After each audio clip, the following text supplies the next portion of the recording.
Hello, it's me, Lynn, and welcome to my good little garden.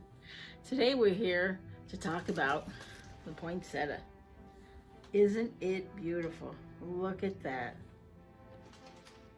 One of my favorite plants for Christmas.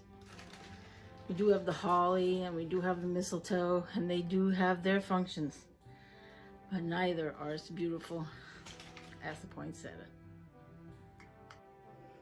And did you know the flower on the poinsettia plant, because it looks like a star, represents the Star of David for Christmas? And that's when they started using poinsettias for Christmas. That's what they represent. I didn't know that fact till recently. It's a beautiful plant. In the wild, the flower is red. Horticulturists have bred it to have varying colors, such as pink or white or like a salmon. They say they even come in orange and purple, although I've never seen orange, purple, or a yellow poinsettia. I don't know about you.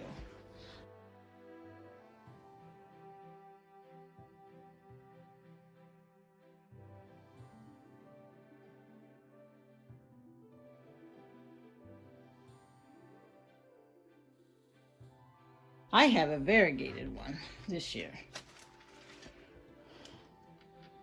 It was sent home from a woman from church for my mother, and it's beautiful. Look at that. Did you know these leaves, these flowers, are not flowers at all? They're leaves. The flowers are actually in here.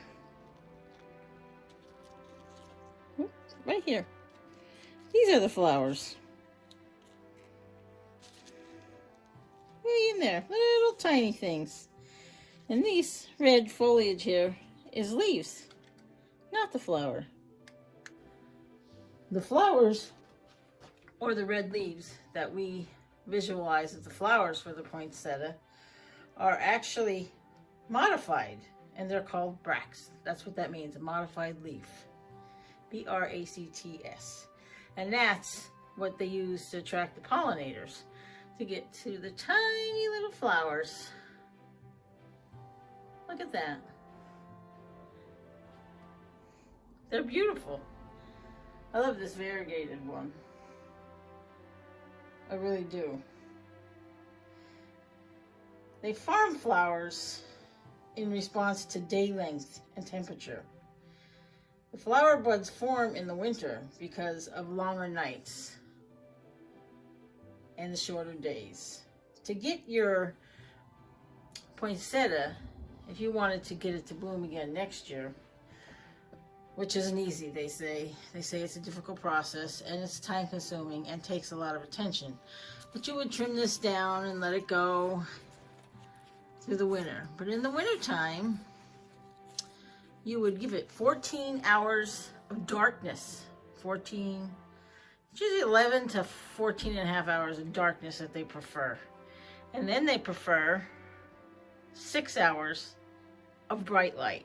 So you'd have to move them every day from October to November. You'd have to do this for them to even flower for December and Christmas. That's why most people just go and buy it, because it's a hard process to get your poinsettia to go from one year to the next.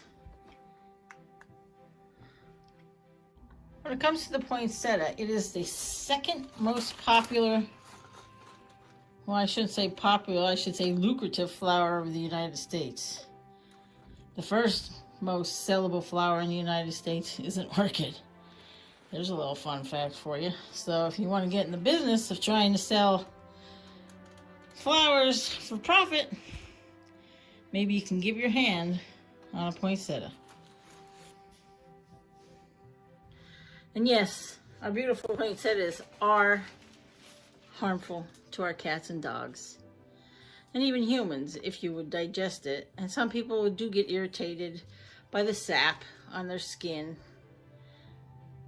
But our cats and our puppies You don't want to let them eat it because it is mildly toxic to them. Not as toxic as hollies or even mistletoe. Mistletoe is more toxic to them than these poinsettias are. So you just keep an eye on them and try not to let the animals near them. If they chew on them, there's this white substance in the stems. It's a little sap, and that's what would irritate their skin or their eyes and possibly even their mouth inside. And they could get blotches on their skin from touching the sap. So keep the animals at bay, keep the children at bay, but we can still enjoy these indoors at Christmas time or the holidays for everyone. They're a beautiful flower. Thanks, guys. That's all I got on the poinsettia today. I hope you enjoyed this short little video. I just wanted to give a little update and reminder that let's keep our animals and our children away from our poinsettias. Although they are beautiful, they can be a little toxic. And everyone, you have a great holiday out there. I'm not sure if there'll be any more videos until come January from now because the cold is coming and we shall see. Maybe I'll keep doing my houseplants. I think maybe I'll do that. But everybody, you guys have a Merry Christmas. Happy holidays, everyone. Bye-bye.